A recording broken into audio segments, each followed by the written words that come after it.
Okay. Hello, everyone. I am God of Ducks, and per request, I am doing a killer specialization guide. People have been asking me, oh, what specialization should I take, or what's viable? What does this one do? And so, what this guide will do is the aim of this guide is to not only show how effective each specialization is, also like how to use each specialization, as well as just what you should pick in general, when you should pick it. So I have this little slideshow that shows all specializations. They're all ranked, as well as I'll give some information about them, etc. This is for version laugh.b. So this is the post patch, post hotfix of the update. And so there will be changes down the road, and some of these might be changed, especially some like the higher tier, some of the extreme high tier and some of the extreme low tier perks will probably be changed. And so just note that going forward. I might make an update video if they add more or it's changed heavily. Also, killer images were taken from Eat My Birds' all roles tier list. I could have gotten them myself from the game, but I figured they was right there, and so credit to Birds. And so okay, let's go. I'll have to move my camera, but I'm gonna have my camera for this slide. This is the outline for the ranking specifically. Um, camera. There we go. Okay, so every specialization I rank from S to D. Um, S is this is just to show how viable they are and which ones you should consider picking. S is meta defining. It's the best perks you can get in the game. Specializations, pardon me. It makes the killer substantially better or oppressive, and when it's used to its full potential. And so I'll describe what I mean by that later on, because some specializations are like this is overpowered. Others I think are hard to use, but when they're skill based, when you use them well and you learn them, I think they're very rewarding. And I think S doesn't necessarily mean I think it should be nerfed, but S sometimes means that as well. A is just a good choice. It's reliable, it's good, it's viable. Pick it. B is decent, but a little less viable, maybe more situational than A or S. C is typically the gimmicky kind of specialization. Maybe it's not really as good as B or A. It's situational, it's maybe a little bit overwhelming, and you might want to consider going default specialization. And then D is arguably worse off than going no specialization. And so if it's a D tier specialization, I would not recommend picking at all. Also, asterisk. If you see an asterisk next to any of these letters, it means that specialization offers a significant change in playstyle or impact from the base kit. So if you want to play more, like if you want to play like normal signal, for example, you want to pick a specialization that has a non-asterisk ranked tier. And so also, if you didn't know how specialization system works, is that assuming the setting is enabled for killer specializations, which it's usually enabled because it's the default setting. You'll whenever you pick a killer, you'll have two choices of specializations. Out of the three each killer has so far, more might be added later on in the future. And so you can pick from these two that's randomly selected, and you'll go from there. Or you can also skip it, which is why D tier is uh perks. If you have like two specializations that are both D, you'll probably be better off just skipping it and going vanilla killer, which is a viable option too. And so I'm gonna move my camera up here because this is how the format goes. And we're gonna start with the first killer, the signal.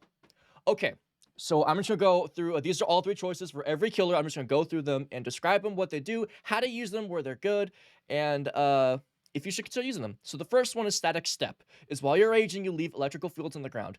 What this basically is imagine like Yule Demon's Frost Path. It leaves this big like electric field while you're running. What this can do is this does damage per second. I think like 2. It does a good bit of damage per second, and it reveals anyone who's being hit by it. They'll make sounds, and so what this is really good for is it can reveal people that you may be raging nearby. You could also use it to kind of like swoop in and slow down people if you want. It's interesting. It's viable. It doesn't change much, but it adds an interesting little new gimmick to the killer that I think is actually quite fun and interesting to work with. I don't think it's a significant playstyle change, but you can work around it. That's in a very interesting way. Uh, Next is loose cable. What your probably zap players means is like every 30 seconds or so, a player near you will take like 5 damage and will be revealed for half a second. However, Static Discharge has double the cooldown. Static Discharge is the stun. This talent is S because it is a free reveal. That's basically it. It's crazy good. It has a very long range. It's a free reveal, and then just really what you do with this is if you hear a ouch by any of the characters, just immediately rage and find them. It's that easy. The side charge has double the cooldown. Well, good thing you don't need it anymore because it's that good. It really removes the weakness of the signal. This is really good on indoor maps as well. Because you're cramped in these rooms like Skyfall and Terminus. This is really good on. More so Terminus. This talent does tend to struggle on maps like Outpost or Camp that are really big, where people can get out of your range. It has a really big range, but like it's not nearly as good on outdoor maps as indoor maps. But even then, it's a free reveal for a pretty low cost of that. So that is also a very viable choice. I'd say it's meta defining because it really makes some situations pretty unfair in the signal's favor. And the final talent is Intermission. Channel change debuff is now twice as long. So C might be a little bit punishing. It might be a little bit harsh on this specialization, but what channel change is the right click, where it forces your vision. So it's just like quick flash around you on the signal, and any player who's caught in it, when they look one way, when they move one way with the mouse, they'll look the other way. And so this can be really disorientating for some people, and especially newer players, they might like freak out and like move all around because they're trying to go one way. This is a C tier because its impact is really, it doesn't do much. When I'm playing against the signal personally, I'm an experienced player, so I'm biased here, but this one thing is the reason this is situational is because it's good against newer players. It's really not good against experienced players though. And when I'm hit by channel change, I will be a little like, oh crap, I'll struggle at first, but then the longer the buff goes, the more I'll get used to it, the easier it'll be for me. And so ironically, doubling it, I don't think will really do that much because you're already used to this orientation. You're already used to that movement camera change. And so it's not really that strong. Also, channel change doesn't really help you catch up to people typically. I've almost never, very rarely has it ever helped me personally. Intermission's okay. It's hard to see the impact sometimes compared to static step or loose cable. Even on its own, it's situational that I think it's only really good on indoor maps. Good. I think it's only viable on indoor maps. Outdoor maps, a channel change doesn't really impact anything at all. And so that's why it's C. It's okay. It's just I really don't think you'll see the effect that much. Okay, next up is Dream Eater. Dream Eater has such a good lineup of specializations. It's crazy. Recursive Dreamers first. Whenever you kill a player, the player closest to you is put in the Dream Realm. It's as it says. It has a pretty big range. The player will be notified in the chat that they're put to sleep because of this, and it can't. The only thing with this is it can't pierce energy drinks, which, oh my god, if it could, it would be S+++. Holy shit. It still is really good at just getting free people in the Dream Realm. Like clockwork, man. It's just good. It's a free person in the Dream Realm, and you get one kill, immediately use your shift to find where the other person is, because they'll also make sound waves, and so whenever you kill someone, if you look around and you see a bunch of sound waves from someone spawning in the Dream Realm, you could probably go after them immediately. It's just good. Nightmare Feast. This is a complicated one. Nightmare Feast is whenever you kill a player. Oh, by the way, for Nightmare Feast specifically, or any killer that spawns multiple killers, only the original person who picked the killer will get a specialization. Also, same for Signal. This is for painting. This is for Signal with dual channels, and this is also for Dream Eater with the specialization. So only one person will have the specialization.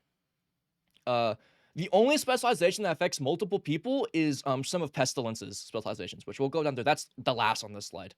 So Nightmare Feast is whenever you kill a player, they become a Dream Eater. And this, you can do this up to 3 times, which means you can have up to 4 Dream Eaters in a one match. However, players no longer gain passive exhaustion. I've been really... First off, this is Asher, because with this specialization in mind, there's a lot of ways you can change... There's a lot of ways you should probably change your playstyle. This one's really complicated because it really changes how a lot works. The passive exhaustion gain... I remember on release, Dream Eater didn't have that. He didn't have the passive exhaustion gain, and I don't really think he needs it either. It's not that big of a loss. The bigger issue, in my opinion, actually, is, first off, other Dream Eaters getting kills will not give you the cooldown reduction. Also, it'll not spawn other Dream Eaters. And so, with this, you kind of... The whole point of this specialization is almost to have, like, the the way this would work theoretically is to have the other Dream Eaters actually put people to sleep while you try and kill them yourself. Um, However, another thing is not everyone's good at Dream Eater, nor will everyone be really willing to put all their effort into playing Dream Eater, because Dream Eater is a really difficult killer. So I find it really ironic that Dream Eater has one of the hardest killers in the game has specialization that makes more of said hardest killer in the game. This is really S tier though, because if the people are competent and they want to do well as another Dream Eater from Nightmare Feast, it's insanely oppressive. It's insanely scary. It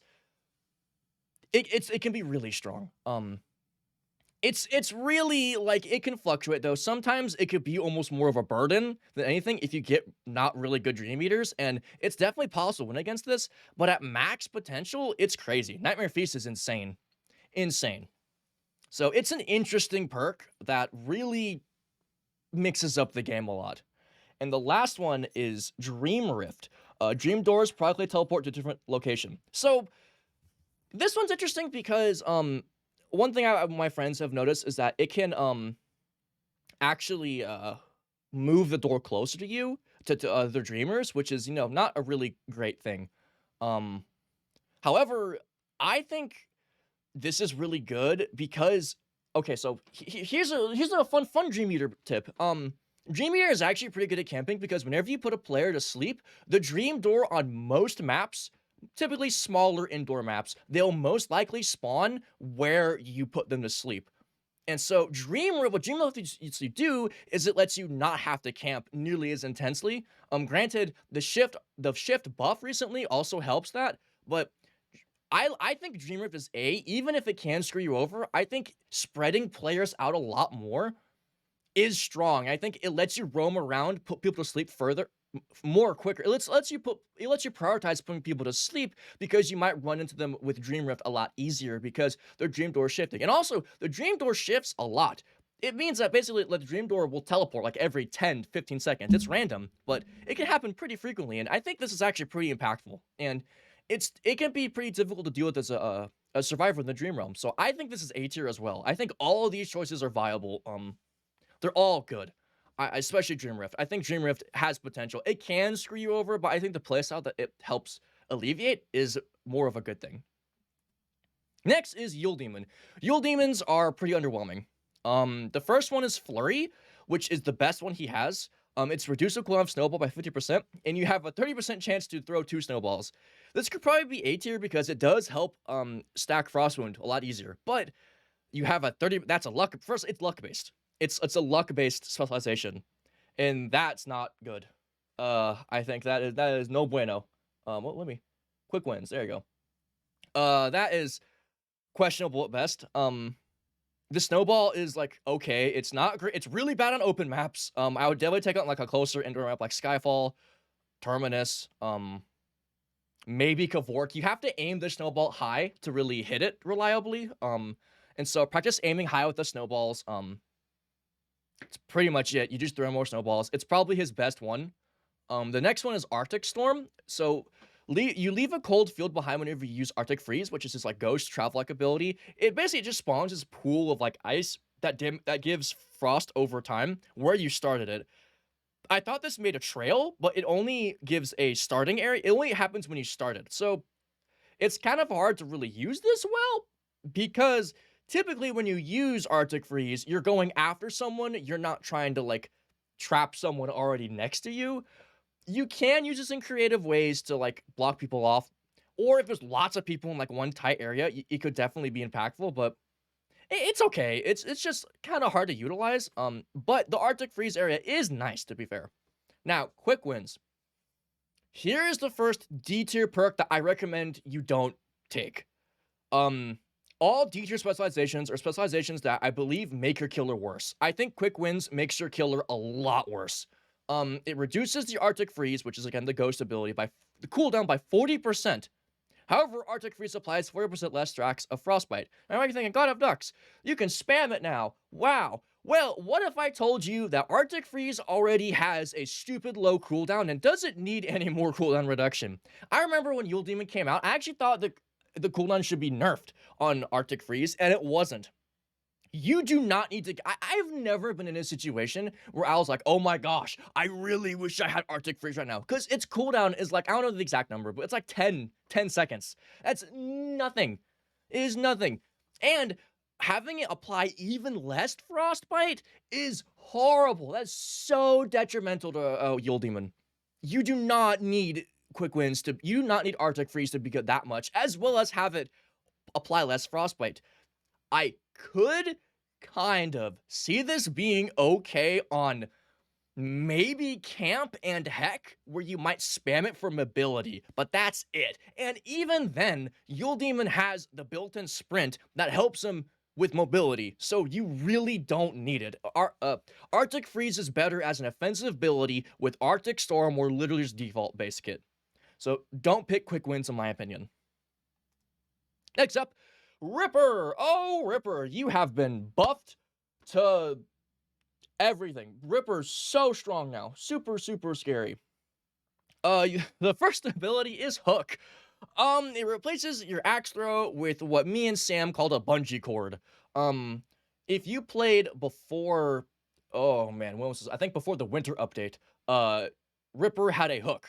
It's a bit, if you ever played the Devour, it's exactly the same as the Devour hook. It's this weird, like, instant, like, projectile that's like a bungee cord, but it hooks people. And I say this as A tier because the hook was a good ability, and according to Sam, or Saltiest Dog, as some of you might know him, he's one of the best Ripper mains I know, apart from maybe Donkey, the head dev.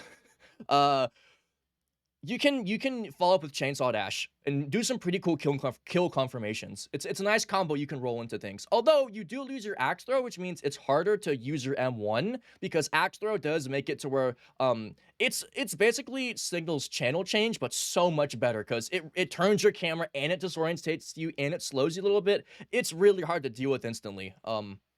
So it's a trade. You get more axe chain. You get some potential combo with axe with Chainsaw Dash. Pardon me, but you lose your M1 damage. You lose M1 potential with the axe, and so I think it's an A tier because it's an asterisk because it definitely changes your play style. I think it's definitely viable, and I think if you work for it, Hook can definitely be rewarding. It's an interesting choice, especially with the Chainsaw Dash buffs. Okay, now we have our first broken. I'm just gonna call this is broken specialization. Phasmophobia is actually, no, honestly, I'm not even gonna say Phasmophobia is one of, if not the most broken specialization that should be nerfed. So while in ghost form, you apply fear stacks to all players. This stacks up to, I believe, 40 or 50%. Holy shit, that's already really strong because you're guaranteed you can kill people with your M1 at half the time immediately. Great. Ghost now has limited duration. Oh, that sounds bad. No, it's fine. It still has like a 15 or 10-second duration. You can go to most places with that. But in fact, the limited duration means it will force you out of it, which means you can spawn right on top of people.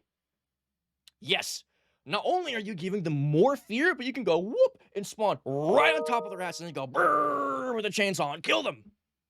Oh, but you're knocked down for 1 second upon leaving Ghost. Did you know that you're knocked down upon 1 second of leaving Ghost anyways? And this doesn't actually change anything.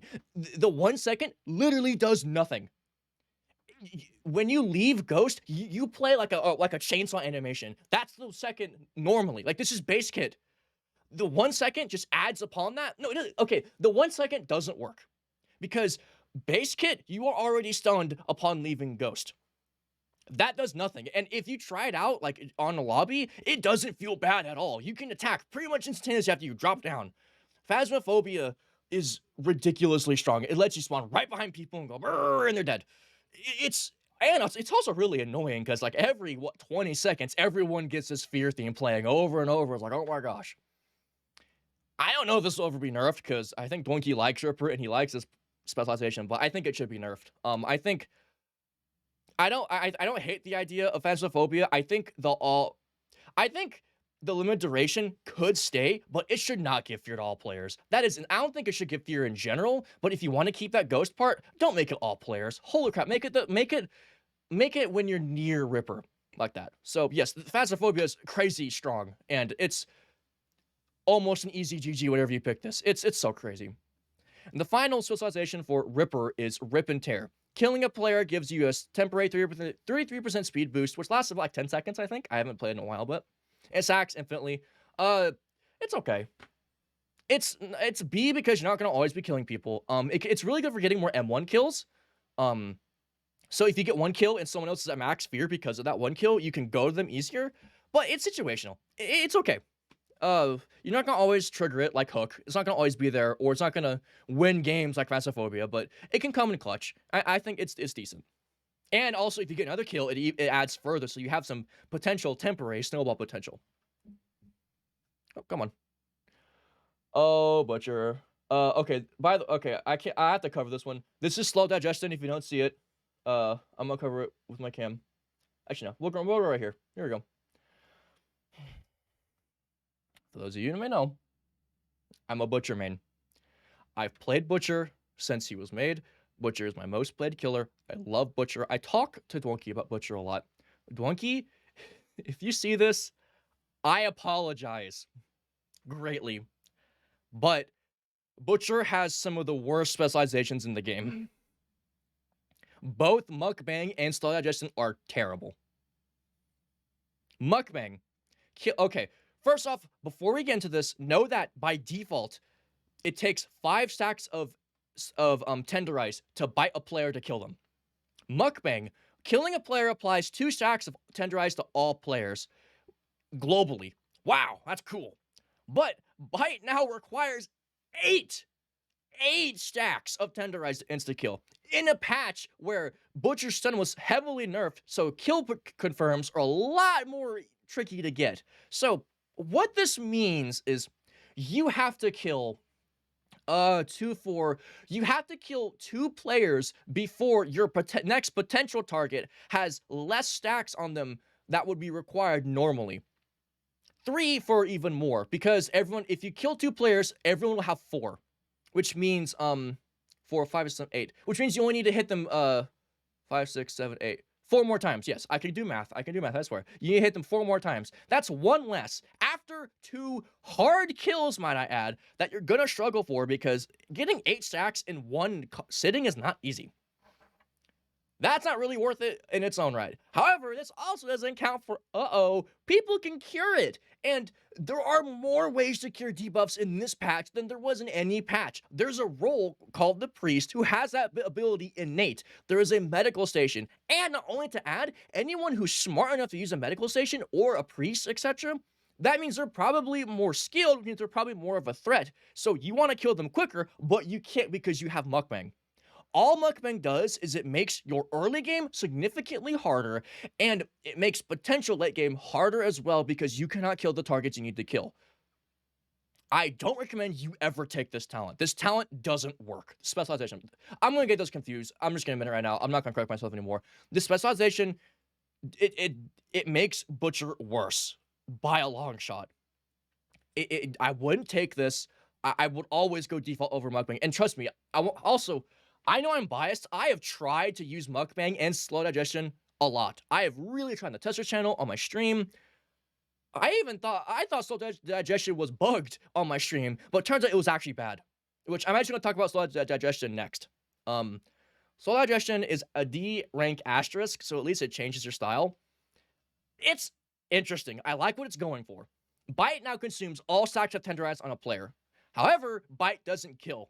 What Bite does instead is increases your max health by 4 for every Tenderized stack that you bite off. This perk is bad for really weird reasons. Bite no longer insta-kills, meaning your kill potential is bad. Which means people will fight you a lot more because they know that they can get away with it because you have to hit them 10 times. Also, note, in one sitting, Bite does 35 damage. And so if the player doesn't have damage resistance, you can only hit them about 7 or 8 times before Bite will just flat out kill them. So just know that, which is a good thing. But remember, just know the damage. And Well, first off, the biggest issue is that sometimes if you go into multiple, if you don't kill someone in one sitting or you don't buy them one sitting, that means they might be at low health and you might accidentally kill them before you try and stack up these high damages on bite. I typically recommend like 7 or 8 so that you'll kill them, but you also you'll be able to bite them without killing them with their attacks outright. Half the time I found I've actually just killed the target, being too greedy. Second off, the max health stack is not worth it. Like I said earlier, because you have less kill potential, people will hit you, and you will take more damage than you can increase your health unless you are dominating and these players are bad. You will probably take more damage than you can increase your max life by. And so what you've done is now you're tanky, but you don't have the health to support it. And eating meat only heals so much, especially when it takes so much longer to kill people now. So much longer. It's not worth it. I like this. I think this specialization should be buffed. I think if the max life was increased to 5 per stack, and if you were healed like maybe double that upon bite, I think it could be an interesting tanky strategy. But this is supposed to be a tanky specialization that it doesn't make you tanky enough, because people will fight you because they don't have much to fear if you don't have bite anymore. Therefore, you will take more damage than you can heal or increase your health by with this specialization, especially late game. And the health gain is reset when you die. So if they have a power weapon, all your progress is gone. Now you are just a significantly worse off butcher. I like the idea. Like I said, I think it should be buffed. I think it maybe should be 5 or even more max life. I think it should heal you. It heals you upon increasing your max health, but I think it should heal you on top of that max health increase. And it'd be also kind of cool if you could see how much health people have, so you can time your bites so that you don't accidentally kill the players. I think it has potential, but I think it needs buffs. Now we get to the actual only good perk on this character, on Butcher, which is Gluttonous. Green screen, stop that. Gluttonous is it's a mouthful, but it's really good. When you bite a tenderized player who has 5 stacks or more, basically when you successfully bite someone, your cooldown is reduced from bite from like 30 or 40 to 1. So basically, whenever you successfully kill someone with bite, your cooldown is instantly refreshed. You also heal for 15 health and gain a 12-second energized buff. However, players no longer drop meat. Okay. So, the reason it heals you and it gives you an energized buff is because that's what meat does. Drop meat whenever you kill players. However, drop meat does what Gluttonous does, only significantly better. So, what you're basically trading off with Gluttonous is you're trading off significantly lower healing, significantly lower. I think it's like 60 health for eating meat, and a significantly less long energized buff. It'll be really hard to stack that energized buff, unlike compared to what you could do with base kit. However, if you're good, it basically means you have bite every encounter. That is insane. It's amazing. However, I don't think this should be nerfed. I think it's actually a really good skill-based specialization that rewards you for being good. If you miss bite, it hurts. You will not be able to heal at all. You won't be able to kill people very well, more so than normally. And you can't get that speed from getting meat. It's a pretty big deal if you miss, and I think it's actually a really, really well-designed specialization. I like that because it changes how you play Butcher in a really unique way. I think more specializations should be like this. If Donkey or anyone was to nerf it, I think removing the health gain or the energized buff would be fair. I don't think it should be nerfed, but I think a nerf, I would be okay with a nerf, because as long as the bite cooldown stays, I think it makes it a very unique. Basically, you're trading off speed and health for more killing power, and it's a very interesting balance, because if you don't have the skills needed to hit the bite, you will suffer because you're going to be bullied so much more. It's a really good specialization that takes some work, and when I play this specialization, I'm not nearly as confident in my bites, because if I miss, I will suffer greatly, because that's like a 50-second cooldown. But it rewards good play very well, and you can become a monster with this. But I really think it's in a good spot. Next killer. And yes, Donkey, I apologize here. I know you put a lot of effort into these. Okay, I don't think Mukbang will ever be viable because Mukbang has been in multiple iterations. I think slow digestion could be really interesting with some buffs, but I think they need help. They really need help. Butcher's the only killer on this list who has 2 D tier specializations, by the way. So I would only, if you pick Butcher, I would only either pick Gluttonous or Base Kit. And Base Kit's really good too, by the way, so. Okay, Puppet has weird ones. Okay, Dreaded Puppet, as you might see, that's B/D tier. So, I haven't done enough testing with this. What Dreaded... Go away, X. Dreaded Puppet does is players who are near you are slowed for 50%, but cooldown for Puppet Swap is increased by 1 second. You're probably thinking, wow, a 50% slow? That's huge. Wow. Kind of. First off, I've tested this with Saltiest Dog. With the slow, if you are still not as fast as a walking player. First off. Second off, if people aren't sprinting near you, I don't know what they're doing. Most players will be sprinting, jumping, dashing, etc., using the movement ability around you. And so this really doesn't hurt that much unless they have the tanky perk, which is not often. The reason I put B/D is because there's one thing I don't know is true. I don't know if this is fixed. It might be bugged or it might be intentional.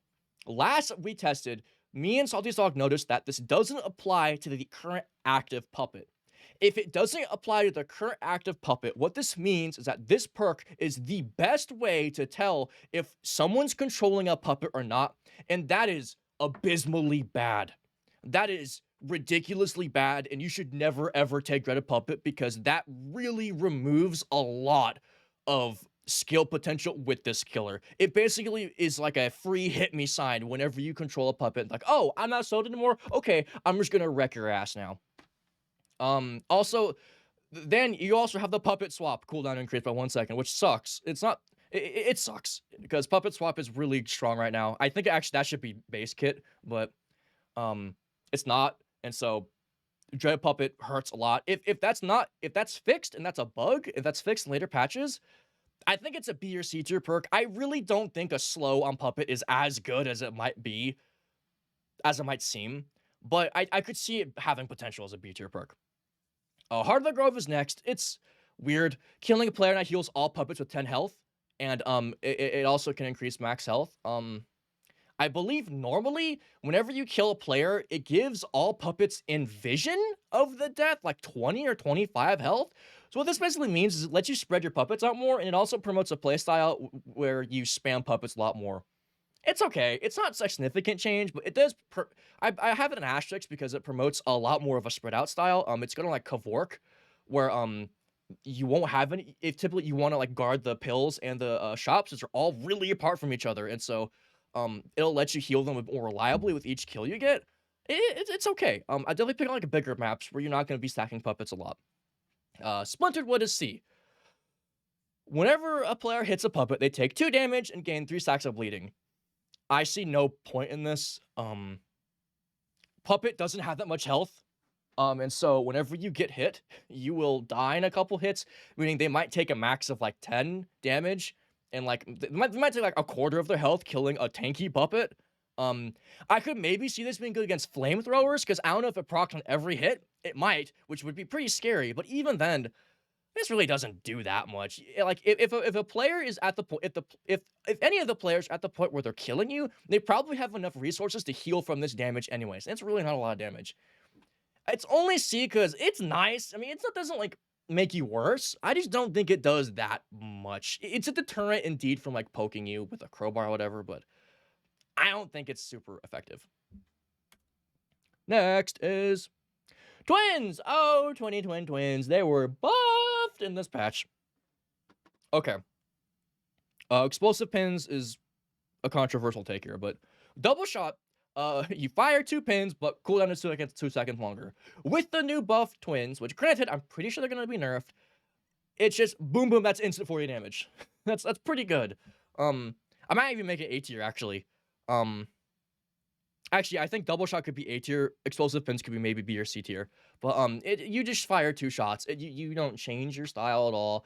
It's just more instant damage. It's arguably better, honestly. If you can hit your pins a lot more reliable. If you can hit your pins with the double shot, you wanna hit them when you're closer, so you can more reliably hit them because you have that 2-second extra cooldown. And this is only on your right click, by the way. I'm pretty sure this is only on your right click. So yeah, not much to say here. It's good. Take it if like you don't want anything. I think it's better than base kit, unless you're really bad at hitting pins, or if you're like maybe that might be super good on like an open map where like you're trying to spam pins, since it can be kind of hard to aim. Next is tight bond. Oh, tight bond is so good. Whenever you can heal your sister, you both heal over time. This is about, I think, like 3 per second, which is pretty nice since you have like 36 health. You don't really have that much.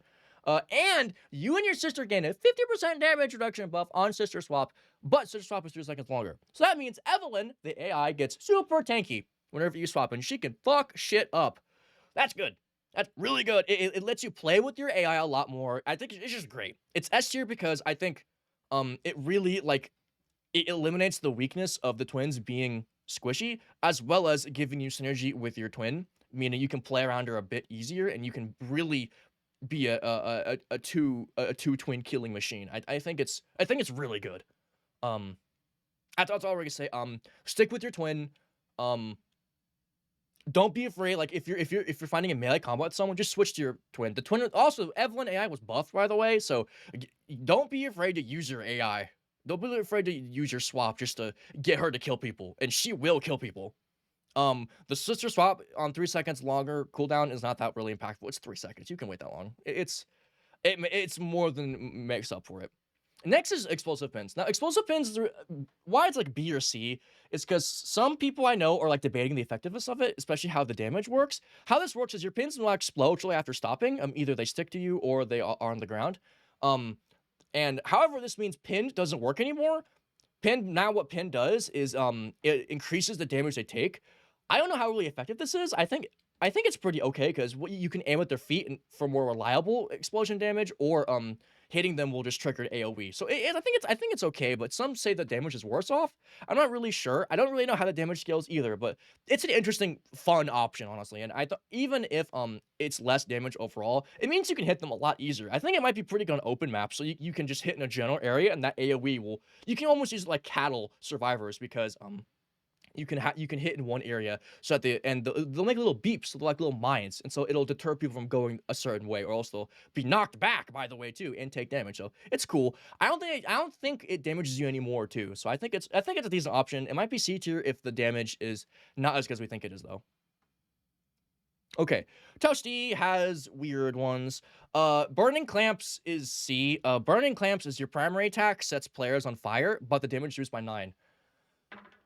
This is weird. The only really use I see of Burning Clamps setting on fire is, I don't know how much of damage it deals. I think it might be equal with the fire damage to your base attack. I think the only real great use out of this is in like big lobbies where you might be using fire and butter so much that like you can't ignite every butter, and so this might help you ignite in like big crowds. Other than that, the reduced damage isn't great, especially since the most optimal Toasty playstyle is to set your firewall up and then immediately butter so that you stun them on top of the firewall and they take as much damage as possible. So all you have to do is hit them once or twice and they're dead. Ideally only once, because they'll have like really low health. This makes that worse by reducing your damage. I think it's C tier because I don't really think it's... I don't know. I don't think it really benefits this playstyle specifically. And it could even mess you up by burning the butter too early before you can get the fire out. So I don't know. I think it's good for like crowds, maybe on like Kavork, or if for some reason on a Kavork you can't set all the butter on fire, you could use this by hitting different players, maybe against like swarming and tags, but I typically wouldn't pick this option, but let me know if you find a viable strategy for it. Next is Buttered Wounds. While buttered, you regenerate. This is good. You don't regenerate that much, like it's like 4 or 3 health per second. However, I put an S tier because Toji doesn't have tankiness. He only has 150 health, and he's really prone to being harassed. This really helps you camp easier, really helps you roam easier. It's just that healing really makes Toasty not only a really, really high damage dealer, but now they also have sustainability. Even if the regeneration isn't that much, it's still enough to be impactful to where you can last a lot longer and you're much more of a threat. It's just good. It's really good. I think it's really good. The healing isn't super substantial, but I think it's worth it picking. Next is Specialized Suction Cups. The text is too long. This is weird. You move additional 40% faster speed on butter, which isn't as good as it sounds. Let me add. The cooldown on butter is 3 seconds longer. However, your turn rate is reduced by 70%. So what this is, I think, what the idea of this specialization is, you're supposed to chase people more on butter. However, the turn rate makes that worse. And not only do you have a longer butter cooldown, but it really doesn't help the play. Like, how you really should probably be playing Toasty. You should be having your firewall and then immediately butter so that the fire burns them with the stun. You shouldn't. It's not really super optimal to be chasing them down and hitting them, especially when the turret on the butter is even harder to manage, because it actually gets pretty hard to manage trying to hit people with this DPI reduction on your mouse. It's weird. The speed is nice for roaming, but the cooldown reduction is also pretty bad too. I put it a B because maybe you could make something work. If your playstyles use it for more for mobility, perhaps. I don't think it's super good. I might even reduce it to C. I don't know. I think it has more potential than Burning Clamps, though. I think it's okay. It's not something I put at B tier highly, though. Oh, painting. You have an interesting setup. Oh, hold up. One of these is wrong. There we go. Okay. First off is Void Watcher. Wild Strokes now forces player to look at you. Wild Strokes is the repel ability. It does the opposite now. However, the cooldown is reduced by 50%, and you take 2% less damage from banishment ticks. This means you instead of like being like I put an asterisk here because this promotes a in-your-face style rather than like a sneaky like do teleport kills. This really wants you to rush them as close as you can so that you can just not only are you more tanky, but you can force them to look at you a lot more. So the way you kill with Void Watcher compared to base is you kill with the max insanity, whereas base kit you typically kill with teleport flicks. I think it's good. It's good. Even if anything, it just makes you tankier. That's just great. That's awesome. Now, Restoration does the opposite. Killing a player heals you to full and increases your max health by 10. By the way, painting has normal regeneration, so this isn't that big of a deal. However, you take 2 additional damage per tick from Banishment, and your health is on death. What this does, best case scenario, is you can get maybe 1 or 2 kills, and you're tankier the early game, but you're significantly weaker late game. And even then, painting dies a lot. Something that makes you die quicker, but has a temporary 10% 10 health increase is really bad. I don't think this works well at all. If you really want to be tankier, pick any of the other 2 specializations or just go normal. I don't think this works. I think it could use a lot of buffs. I think this just makes you a worse painting with that 2 additional tick damage, which does sound like a lot, but it really impacts you, especially against good players who will look at you a lot. You will die a lot as painting, and this is supposed to help you against dying, but it doesn't. It just makes you die quicker. It's kind of like it's a weird win more, lose more, but the win more isn't really that worth it, especially since other paintings don't get it. Now, Masterwork. I changed this to S tier because Masterwork is really good. This will probably be nerfed. You can't create clones. Instead, Magnum Opus causes it creates this like dummy painting that stands still. It can be killed with crowbars, but it also gives insanity. You have an extra 30 life because now you can't revive other players, but now insanity also kills players at max. People will not. First off, the way you kill people with this is you look at them, you place a clone, and they're basically insta dead because they're not accounting. They can't account. Players normally can't account for the speed increase of insanity gain. It's really strong. It's a solo painting. I really like it. I think it does need some nerfs. Just try it out for yourself. It's really hard to describe why this is good, but the change in insanity gain is really disorientating. And also, the solo painting has default respawn time of painting as well, which is reduced, by the way. And so it's a really, really strong perk that works in most maps. If you really want to be safe, you might not want to pick it on like really big open maps where more paintings might be better to spread out rather than having one big painting. But one big painting that kills at max insanity is pretty terrifying. Also, it came to my attention that you can place them in really hard to reach spots because the clones float. So you can have this like painting presence on the wall that kills people if they look at it too long. It's It's kind of crazy good, and this probably needs a nerf, but Masterwork is really good. And the last one, Pestilence. Pestilence has a decent set of, or the Shadow, as they're known in the game. The Shadow, Pestilence, etc. They have a good set of specializations. Speedstones, I originally had this at C, but I realized that was way too harsh.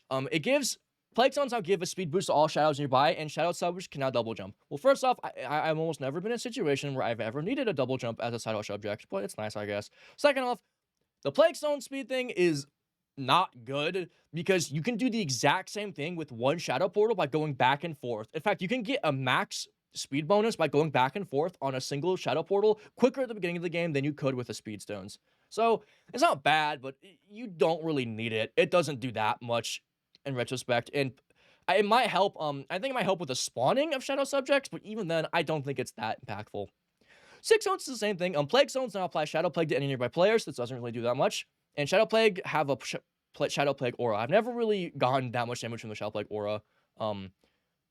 Shadow subjects already do a lot of Shadow Plague on Slap, and so this I think it's like a plus extra six more every second.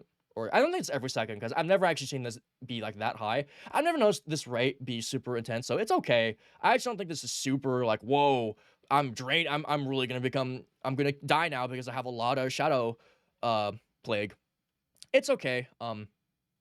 I would pick this more on indoor maps, and the Speed Stones, I'd probably pick that on more outdoor maps. Shadow Network. Ooh, that's awesome. Holy crap. You can now have 3 Shadow Portals at once. First off, that should probably be its own specialization, because that's just really strong. You can go more areas in the map. You can get more speed. It's great. But Shadow subjects also have 10 extra life. Wow. Okay, now they can tank an extra hit on top of however many Plague Stones you have. That's also probably could be its own specialization. Call it tanky shadows, and there you go. That's also really strong. And Shadow Portals now heal around them, so you can heal as Pesty and a Shadow subject. Holy crap, this does everything you need. You got the speed from Speed Stones. You don't really have anything from Sick Stones, but to be honest, you don't need the thing from Sick Stones when you're super fast and you can heal. That is so good. It does a lot. It does so much for what specializations normally do. It's just, compared to Sick Stones, the reason why Sick Stones and Speed Stones are B is because their impact is not, it's okay, but it's not super noticeable. Shadow Network is completely opposite. Shadow Network just makes the killer so much better. It really makes that presence of the shadows, it makes the Shadow subjects so much better than any of those specializations, and it makes you so much better as the Pesty player because you can have more Shadow Portals and you can heal yourself. That is crazy. That is so strong. It's S tier. Viable on any map, really. It's just good. I think that's it. Those are all the specializations in the game. So let me know if you have any questions. I hope this is a good analysis of all of them, how to use them, what not to pick, what to pick. Let me know if you have any feedback or future guides. I might make more in the future too. I'm gonna upload this and start streaming soon. So I will see you guys then. Thank you for watching. Whoop whoop.